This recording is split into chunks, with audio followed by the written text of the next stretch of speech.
done in rotating electric dipole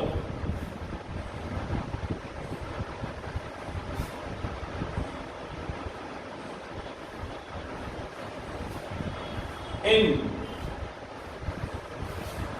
electric field.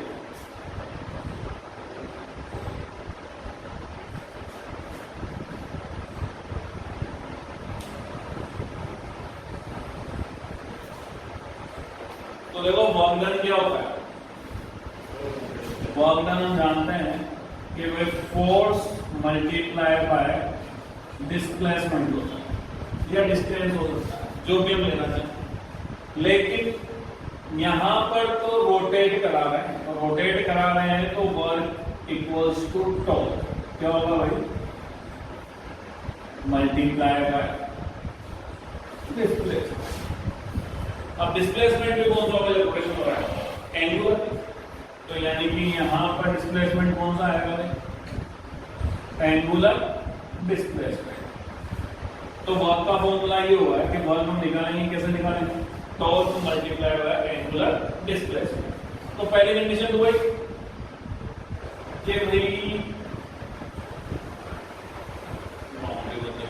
ये electric field है इस डायरेक्शन, तो कोई electric dipole AB theta degree का एंगल बनाते हुए कर दिया। तो ऐसे कंडीशन में एक फोर्स तो इधर और एक फोर्स इधर, तो एक फोर्स तो लेगा इधर। अगर अपन ने मान लिया माइनस क्यू है प्लस क्यू है, तो ये F इक्वल माइनस QE, और इधर लगा F इक्वल QE। दोनों फोर्स वर्क करने लगते हैं, जिसको रोटेट कराने की ट्राई करेंगे। तो अगर ये रोटेट होता है तो कोई डिस्प्लेसमेंट होगा, वो एंगल में होगा। तो अपन सपोज कर रहे हैं कि इसकी नई पोजीशन जो थी,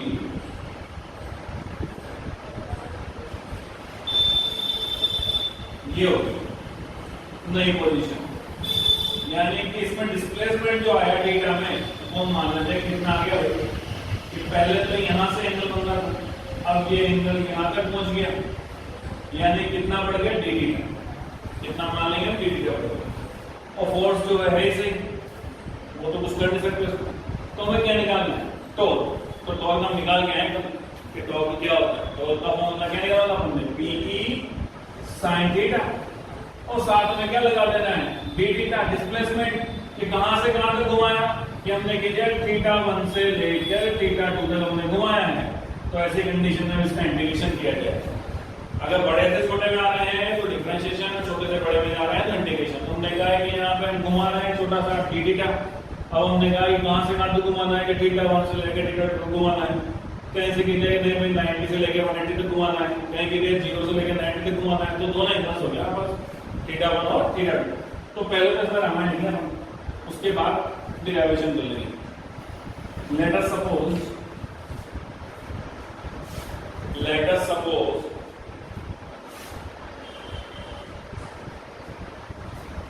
an electric dipole, let us suppose an electric dipole AB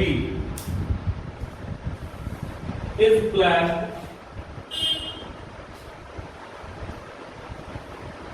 inside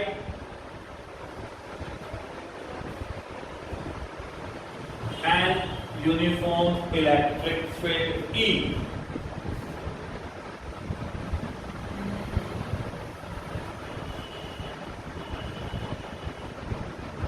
By mapping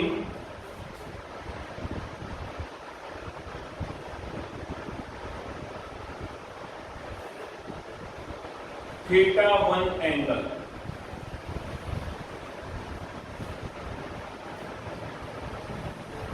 with the direction of electric field.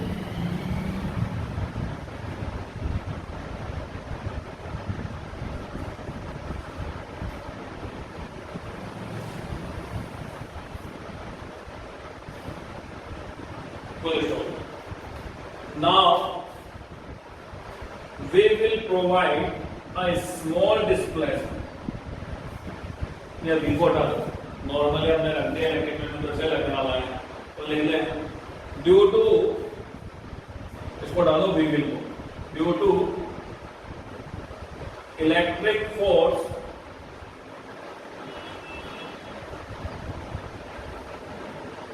Working on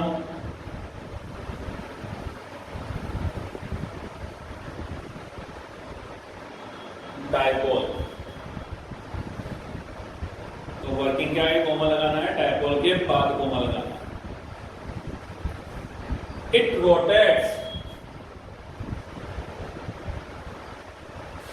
it rotates with any angle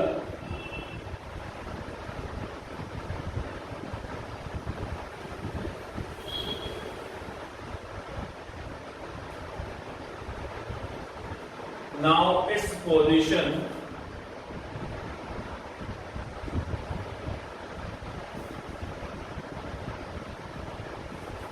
shifted to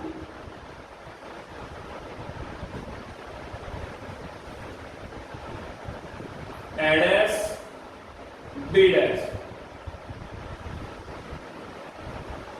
A dash B dash as shown in figure.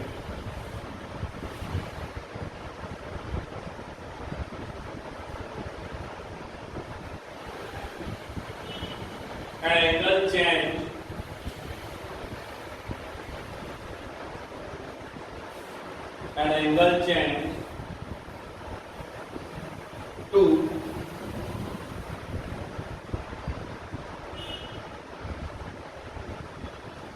theta 2 from theta 1.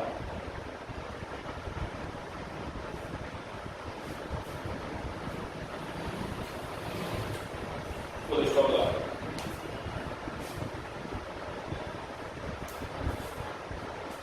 अब हम कह रहे हैं कि rotate हो रहा है, तो रोटेट हो रहा है यानी कि टॉर्क लग रहा है। So the torque work on dipole in कितना हो गया, tau equal P E sine theta, जो हम पहले निकाल के आए हैं। अब ये कहां से आया उसको एक बार ब्रैकेट में देख लेते हैं, वापस राइट तक की याद ताजा हो जाएगी। सिंस टो इक्वल क्या होता है, force multiply by perpendicular distance या डिस्प्लेसमेंट। तो परपेंडिकुलर जो होती है हमारे पास वो थी पीसी, और जो एफ था हमारा वो था क्यूई, और बीसी हमने निकाली थी 2l sin थीटा। तो जब हमने टो में रखा तो क्यूई 2l sin थीटा और 2ql मिलके बन गया था P, यानी टो इक्वल हो गया था PE sin थीटा, जो हमने यहाँ पर सीधा रख दिया कि भाई ये होगा। तो टो आ गया, इक्वेशन फर्स्ट आ गया। अब हम कह रहे हैं कि वर्क डन, तो वर्क डन कितना होता है हम जानते हैं कि फोर्स, तो यहाँ फोर्स की जगह आया टॉर्क मल्टीप्लाई बाय डिस्टेंस, तो हमने यहाँ लिखी डिस्टेंस। अब टॉर्क के लिए हमारे पास है, अब यहाँ डिस्टेंस तो है नहीं, डिस्प्लेसमेंट है। कौन सा, एंगुलर डिस्प्लेसमेंट। तो यहाँ हम कह रहे हैं कि एंगुलर डिस्प्लेसमेंट जो है हमारा वो है डी थीटा, जब इतना घूम गया। तो वर्क डन के हम कह रहे हैं कि स्मॉल मान रहे हैं, तो ये हो गया पीई साइन थीटा को टो की वैल्यू, और डी थीटा होगी हमारे एंगुलर डिस्प्लेसमेंट। तो यहाँ पे लिख दो from equation first, second and third. कोई समस्या नहीं है तुम्हें। अब क्या करना है कि हमने कह दिया कि इसको हमने घुमाया है कहां से, थीटा 1 से लेके थीटा 2 तक, तो उसमें जो टोटल वर्क किया जाएगा वो इंटीग्रेशन से आएगा। तो पहले तो यहाँ पे एक लाइन लिख देनी है हमें कि भाई हमने ये तो बता दिया कि टो है। अब to provide small displacement the work done is, ये हो गया। तो हमने यहाँ लिख दिया भाई to provide small displacement d theta, the work done will be कितना होगा, इतना होगा। Now the work done to rotate dipole from θ1 to θ2। तो मैंने ये क्या करा भाई, इंटीग्रेशन कर दिया और इधर आ गया हमारे θ1 से लेके θ2 और यहाँ है हमारे PE sin theta d theta. यहां पर समस्या आ गया तो छापो।